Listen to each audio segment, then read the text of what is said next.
This is a SeoulPodcast Briefing. Okay, this is your Seoul Podcast Briefing for March 30th, 2020. Pouring his third cup of coffee. This is Joe McPherson. Today's COVID-19 numbers. We're down to 78 new cases. That's 27 down from the day before, which brings us to a total of 9,661 cases. We've unfortunately had 6 deaths, so our total deaths is 158. 195 discharged, so total discharge is 5,228. Breaking down the numbers specifically in the Seoul region, new cases have been 31. Many of those have come from a church in Guro, which is our new hotspot. That's in southwestern Seoul, kind of near Anyang. Daegu, down 14. That's really good news. And imported cases are 13. So that's really interesting that we're getting about as many new cases coming in through airports as we are through our biggest troublesome hotspot, the Wuhan of South Korea. One thing I have noticed near the graph is even though Daegu is going down and other places are going down, I'm getting a little worried that the Seoul region, especially the Seoul city itself, is having a few bumps. They've been going up a little bit, and I'm a little worried that people are not really taking the social distancing seriously. I've been seeing photos of people standing in line at Shake Shack without wearing masks, and we're just really bracing ourselves for a second wave.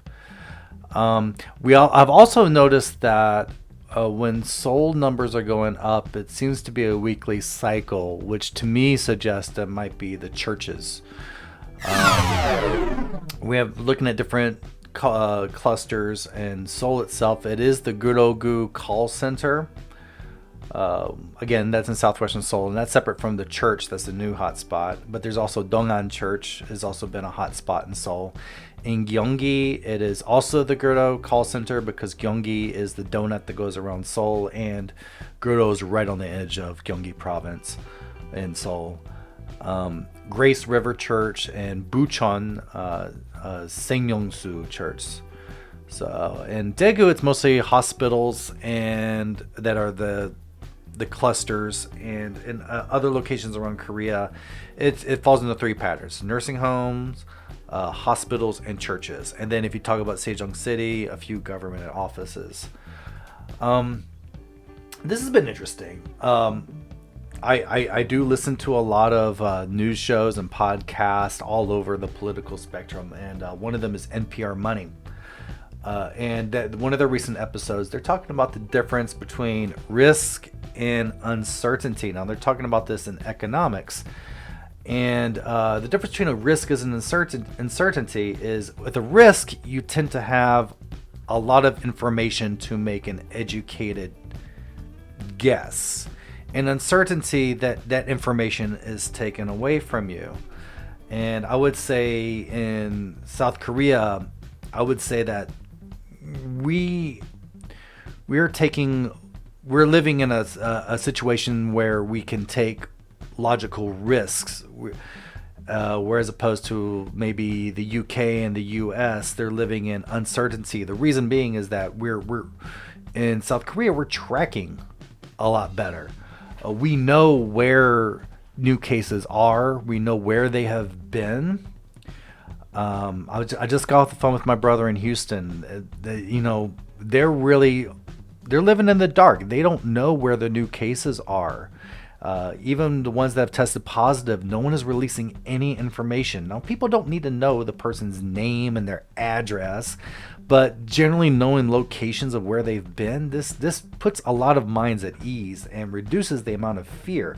Like I've said before, you're shining a light in the darkness. We're surrounded by monsters and snakes and spiders, but if you keep us in the dark, we don't see those. If you shine a light and we see the monsters and snakes and spiders, we have a better chance of avoiding them and not as much fear. So unfortunately, the U.S. is in UK and a lot of governments, they're stuck in a system of uncertainty, an environment of uncertainty. And that is dangerous. You can't make rational decisions in that. If you're living in a situation, environment of risk where you are aware, you have information. Oh my God, I might get on a political soapbox, because I would say democracies and proper free market economics only work when you have informed constituents and informed consumers. You take away that information, then you have an irrational system. All right, enough on that. Starting today, mandatory quarantine for everyone, not just certain countries, everyone arriving in South Korea. That means you stay indoors in a place, the government monitors you for 14 days. If you have residence in Korea, then you stay at your residence. If you don't have residence, you stay in a government designated facility and you pay for it. Do not think that you can leave, because the government is really loving to show foreigners as examples. As we've been seeing recently, some foreigners violating quarantine. Recently, a German student in Busan came in through Gyeonggi airport, arrived in Busan. He was supposed to stay in his dorm room for 14 days. Instead, he visited school offices, walked to the beach, went sightseeing, even played basketball. Yeah, that's not social distancing. I mean, out of all sports to play, that's like the least social distancing sport you can play, next to wrestling, Greco-Roman wrestling. Anyway, got tested. They said stay in your dorm room. Didn't stay in his dorm room. Still violated the quarantine.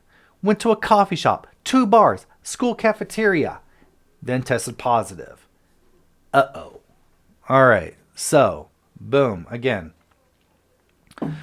more stories of bad foreigner antics. Another one is this British guy in Suwon.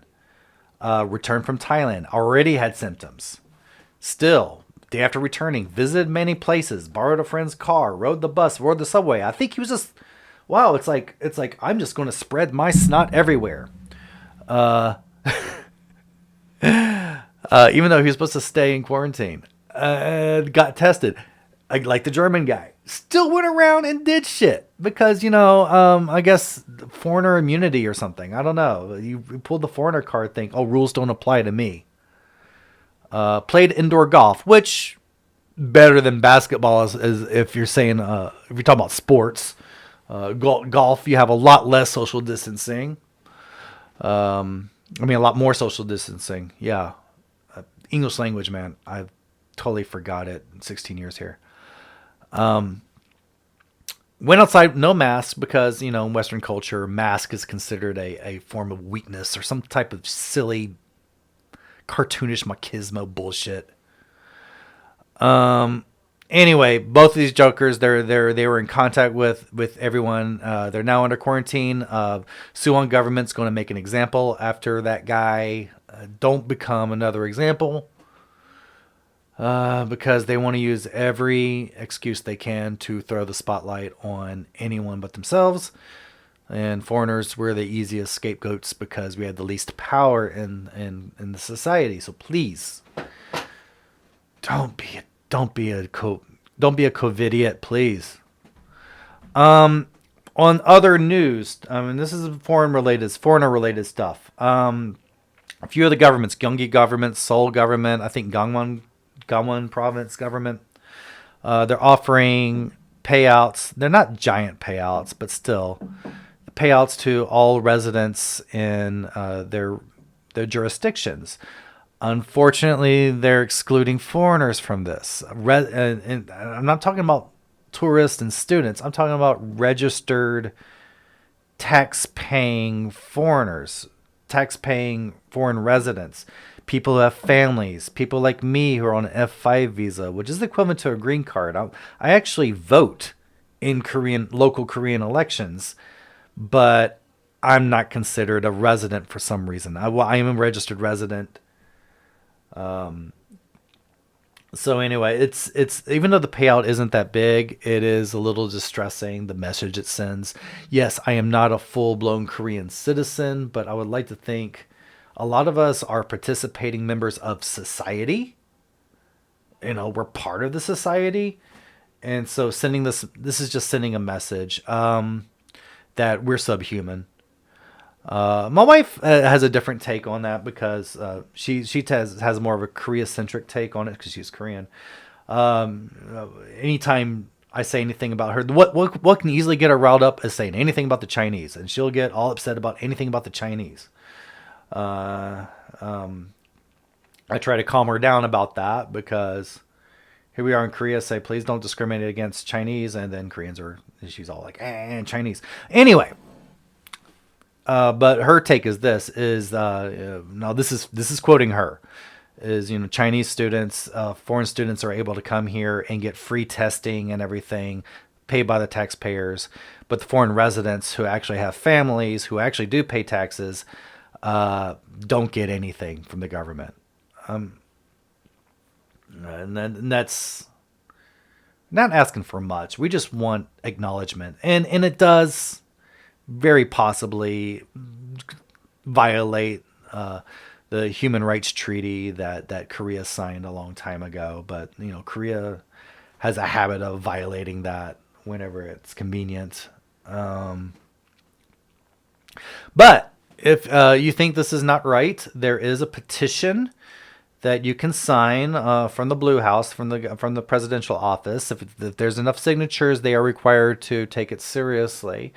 All you need is basically a Facebook, Twitter, Naver, Kakao account, and even though the petition is in Korean, I mean, you can easily use Google Translate to translate it. It's actually, I did use it to translate it, and it's a pretty good translation.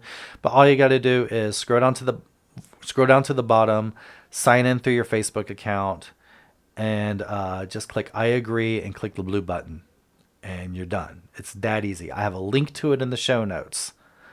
So all you do is just sign into use your Facebook account to sign in, to log into there, and just say I agree and hit the blue button. And this really helps us out a lot. Guys, we're a little nervous because, we're going to hear today, likely they're going to delay the openings of schools for 2 more weeks. And I heard the majority of Korean teachers want it to be delayed. I'm going to be a little controversial in saying this because the Minister of Education got in trouble for saying the exact same thing. Is a lot of these people who voted to keep school open for 2 more weeks, they're getting paychecks anyway, whether they're in class or not. But there are a lot of people like the people who work in the lunchrooms, the people, all the ancillary people, including a lot of ESL teachers too. They're not getting paid for this, and they don't have any other options for income. And so it's just delaying their income even more. I myself, I have enough padding to get by, even though a lot of my businesses, I mean, I run a tourism business, and that's basically the first thing to get hit when these things happen. So that's gone down. My other businesses, because my clients are struggling, they've put us on hold. So I teach part-time, but even that's being delayed right now because schools are not opening.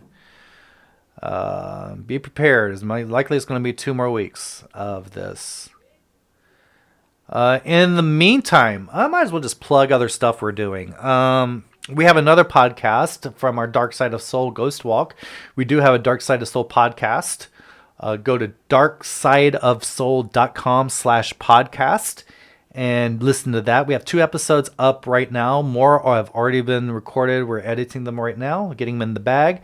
On top of that, with Dark Side, you can become a Patreon subscriber, in which, if you like it, you can get extra ghost stories every week. The higher your tier, the more ghost stories you get, and you actually have free music from a local artist, Sorak-san. And the highest tier, we even mail you special loot, horror-themed loot to your address once a month. So we have a lot of stuff going on. darksideofsoul.com/podcast. Go to SeoulPodcast.com to subscribe. We are now on a few directories where we likely will get on iTunes very soon.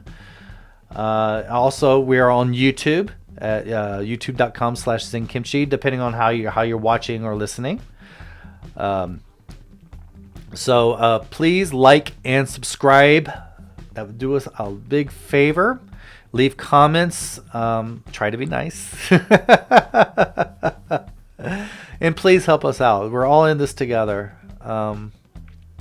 Until then, stay safe out there. This is Joe.